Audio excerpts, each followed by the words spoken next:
Bonjour et bienvenue à cette 5e émission de formation.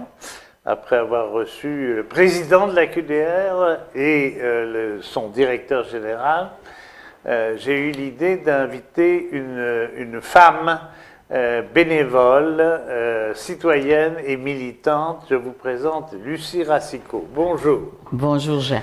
D'où vous sortez? Comment vous êtes arrivé à la QDR? Expliquez-moi ça. C'est pas une longue histoire, hein, c'est que... Tant mieux! Oh, non, c'est vraiment, c'est ça, c'est vraiment pas long. C'est que, c'est ça, j'avançais en âge et puis je voyais des personnes de mon âge que, bon, je trouvais qu'il y avait un petit peu de difficulté, ils n'étaient pas très connaissantes. Alors, j'ai une amie qui était déjà dans la QDR et qui m'a recrutée pour que je fasse partie de ce mouvement-là. Et puis, c'est comme si j'étais sur mon X, c'était rendu là dans ma vie, alors j'ai dit pourquoi pas. OK.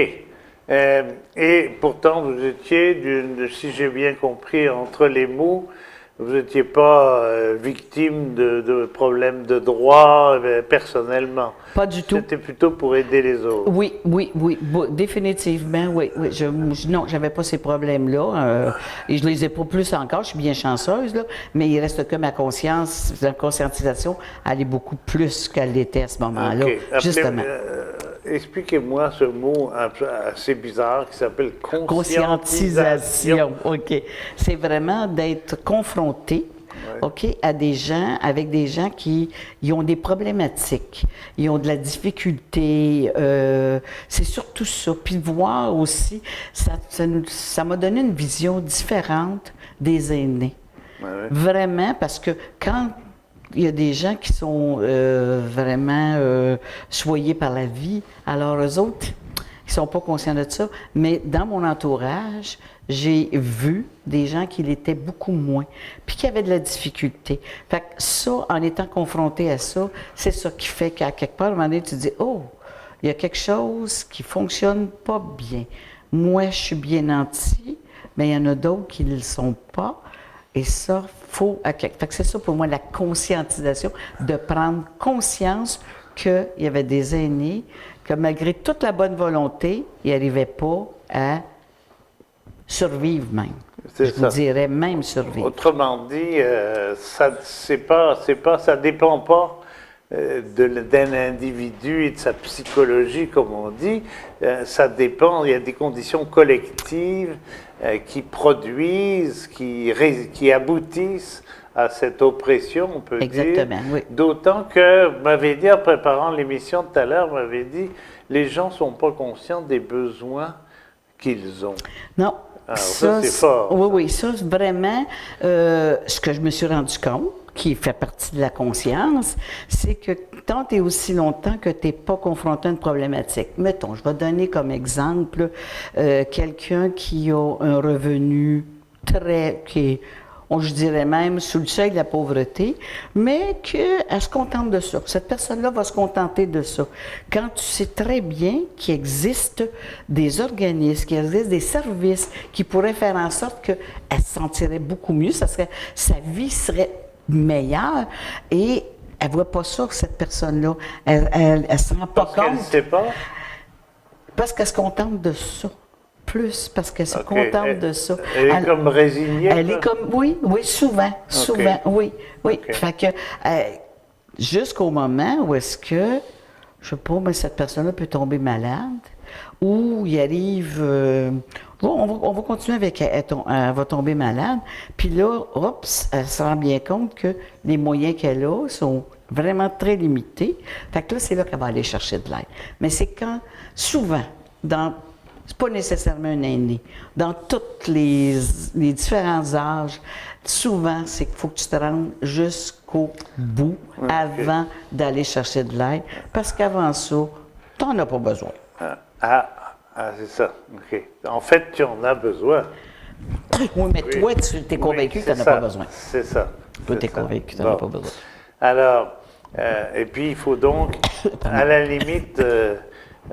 prendre pas mal de coups sur la tête Oui. pour en arriver à ça? Oui, oui. Je ne sais pas si on peut appeler ça de la résilience, mais il y a des gens, oui, ça leur en prend beaucoup avant, à quelque part, à un moment donné, de... Mais les gens savent, pourtant, par exemple, qu'ils ne peuvent pas se payer, je dis n'importe quoi, un bon repas au restaurant tous les jours, qu'ils ne peuvent pas se payer une auto. Ils savent ça. Pourquoi ils sont résignés? Oh, là, c'est une bonne question, ça, Oui. Jean. Tu sais, pourquoi qu'ils sont... Est-ce qu'ils ont- C'est souvent, là, en tout cas, je vais te donner mon opinion là-dessus. Souvent, c'est que c'est l'habitude. L'habitude. C'est l'habitude, tu sais.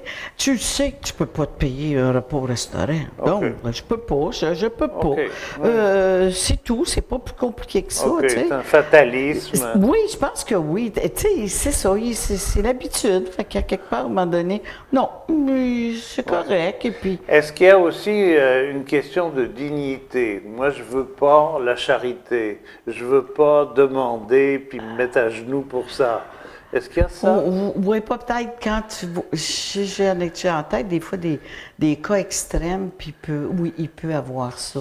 Tu sais, j'ai des gens qui ont beaucoup de difficultés, mettons, à arriver, et puis ils vont tenter de s'organiser avec ce qu'ils ont. Oui, à cause de la dignité, effectivement. C'est ça, la peur de demander. De demander, c'est ça, Oui, de parce- dépendre, Bon. de dépendre de quelqu'un d'autre OK. aussi. Ah oui. C'est comme si, à quelque part, à un moment donné, c'est ça, tu leur enlèves un peu de cette dignité-là, de dire non, moi, je suis un adulte, je suis un aîné en plus, donc je devrais être en mesure d'être capable de passer au travers ça. Mais Et c'est pas... comment on fait pour briser ce plafond-là, ce plafond de verre, comme on dit, hein? Ouais, c'est ça. Comment on fait? Parce que là, tu es là, toi. Tu Ouais. as été relativement chanceux. Je pense, tu es passé entre les gouttes, comme on dit. Oui. Hein? Oui. Bon, Oui. donc ça va bien. Oui. Mais il y a beaucoup de gens autour de toi dont tu te rends compte qu'ils sont dans la misère, ou sinon dans la gêne, tout Ouais. simplement, mais tu veux les aider. Comment Alors, tu moi, fais? ce que je fais, c'est que, puis j'ai un exemple là, tout récent, Oui. là, un monsieur de 92 ans, il est à la maison, puis, bon, ses proches vont l'aider, mais je lui disais, ben pourquoi vous ne prenez pas la papote roulante? Oh, ouais, non, ben non, je connais pas ça, la papote roulante. Je vous le dis, c'est délicieux et ça coûte pas tellement cher, puis ils viennent vous... Bon, ça, ils appellent ça les petits pas, là. Là, il va Ah ouais. pas. La prochaine fois que je vais le rencontrer, le sujet va probablement revenir encore sur le tapis. Alors là, je vais encore en parler de ça. Puis, vous devriez essayer. Vous essayez. Si ça ne fonctionne pas, vous arrêtez. C'est pas un contrat que vous signez. Je pense que c'est ça. C'est la théorie des petits pas qui fait qu'à quelque part, ouais. faut pas, surtout pas, Jean, ce que j'ai appris, faut pas juger. Jamais. Ouais, ouais. Parce Mais que- ça veut dire aussi suivre le rythme de la personne C'est et le exactement respecter. ça. C'est Autrement exactement dit, c'est pas forcément du militantisme, c'est de la pédagogie, je dirais, Oui. à la limite. Oui. Donc, Mais- il y a des gens comme ça, autrement dit, que vous avez peu à peu sorti, minimalement, bien entendu, on ne fait pas de miracle, hein, de leurs conditions Oui. dont ils se sentaient les victimes obligées, on va Oui, dire. oui, oui, définitivement. Bon, Ouais, et ouais, j'aime beaucoup la théorie des petits pas. Hein, on va reprendre ça un jour. Oui, non, mais c'est vrai. Oui, oui, C'est vrai, ben oui. souvent, on en veut imposer aux gens nos volontés, on veut faire un gros morceau parce qu'il y a une urgence dans ce qu'ils souffrent. Et puis, on rate notre coup parce Définitivement. on les humilie, en fait. Hein, c'est ça. Hein? Parce que Oui, il- oui, je te dirais que oui. oui, Je suis le pas sûre monsieur que de la popote roulante, il ne voulait pas être aidé parce que moi, je suis un vieux correct. Oui, je c'est suis ça. pas Ben, oui, oui, oui. je suis pas inquiéteux, moi. C'est ça, c'est ça. Oui. Oui, oui, c'est vraiment ça. Oui, probablement que je pourrais pas te dire, parce que c'est pas verbalisé comme ça, que c'est de l'humiliation, mais il y a probablement une part de ça là-dedans. Oui, OK. probablement. OK. Parce que pour avoir vécu des choses, oui, à quelque part, à un moment donné, c'est comme si tu n'es plus capable de t'occuper de toi. Et quand tu es relativement en forme, que tu es encore autonome, ben juste le fait de penser d'aller chercher de l'aide, c'est comme si tu perds un peu d'autonomie. Et ça, je pense, C'est difficile pour à avoir vu prendre. mes parents, je pense que Oui. c'est Tes parents? difficile. Moi, j'ai gardé mes parents pendant 10 ans. Ah, OK. Ça Ah, donne des leçons, ça. Hein? Ah oui. Oh oui, vraiment, là. Et je te dirais, là, que je me suis mis en position d'un enfant. Je les ai observés. OK. J'ai appris beaucoup de choses sur moi OK. et j'ai appris beaucoup de choses sur les aînés. OK. Définitivement. C'était des aînés déjà. Oui, Ils étaient c'était à un âge des aînés. avancé. Oui, puis ils sont OK. arrivés à la maison semi-autonomes, puis ils ont fini pas autonomes, là, non autonomes, mais quand ils sont arrivés à la maison, ils avaient été en perte OK. d'autonomie. Donc ça c'est une deuxième expérience, en quelque sorte, de proche aidant. C'est ça qu'on Oui. appelle ça comme ça aujourd'hui. Oui, hein? on appelle ça comme ça, Ouais. oui, oui. C'est pas très soutenu par la société, ça. Hein? Pas du tout. Écoute, puis moi, là, je te parle, là, mes parents, ça fait 10 ans qu'ils sont décédés, là. Oui, il y a- Alors, il n'y a absolument pas. Puis mes amis me disaient, ben t'es folle. Puis vraiment, là, c'était ça. Mais mes parents ont gardé les parents de ma mère. Alors, pour moi, je pouvais pas. Je me suis pas donné ce choix-là. OK. Fallait que je fasse ça. C'était comme un retour du balancier. C'était vraiment ça. Puis, OK. ben oui. Pour tout ce qu'il t'avait donné, quoi. Tout ce qu'il m'avait finalement. donné. Et surtout que j'avais vu, à un moment donné, c'est ça, une de mes grand-mères vivre dans un CHSLD. Dans ce moment-là, je me disais, ben non, s'il y a une possibilité, je les enverrai pas là. Ils ont fini, là, à un moment donné, parce que là, la demande de soins était trop énorme. Mais, oh non, non, non, non, je voyais à la maison, puis il y avait quelqu'un qui venait pour faire à manger, puis oh non. C'est sûr que c'est pas tous les aînés qui peuvent vivre ça. Mais moi, oui, j'ai décidé que c'est comme ça que ça se passait. Fait que oui, les aînés, je sais comment. Parce que c'est pas parce que c'était mes parents, là. C'était des vieux. Et les vieux, ça reste comme ça. Il y en a qui sont. Tu sais, on est tout ce qu'on était toute notre vie. En vieillissant, bien des fois, nos défauts, c'est pas des défauts, premièrement, ce sont des qualités exagérées, ça c'est la première des choses, OK? Alors, c'est toujours, ça devient un petit peu plus élaboré, fait que, tu sais, tu es exigeant toute ta vie, tu vas être exigeant quand tu vas être une personne aînée, là, tu sais. Oui? Oui, Ah. oui, moi je... ouais. Au point même de se sacrifier. Ah ben oui, ben oui, oui, Ben, oui, c'est oui, ça, oui, oui. c'est ça. On n'a pas parlé de ça, mais on va peut-être en profiter bientôt, OK. mais dans le cadre d'une autre émission, parce que je sens que tu as beaucoup de choses à raconter. Donc, l'expérience de tes parents, ton histoire personnelle, ils m'ont gâté, je rembourse, si j'ose Ouais, dire, ouais. je restitue. Puis c'est pas rien que ça, eux autres, ils ont gardé aussi. Ah les oui, parents. c'est ça. Tu sais, c'est comme. Moi, c'est un. tradition. Ça, ben, c'est pas. Non, c'est de la générosité pour moi, Jean. OK. Parce que mon père, il fallait qu'il accepte ça. C'était les parents de ma mère.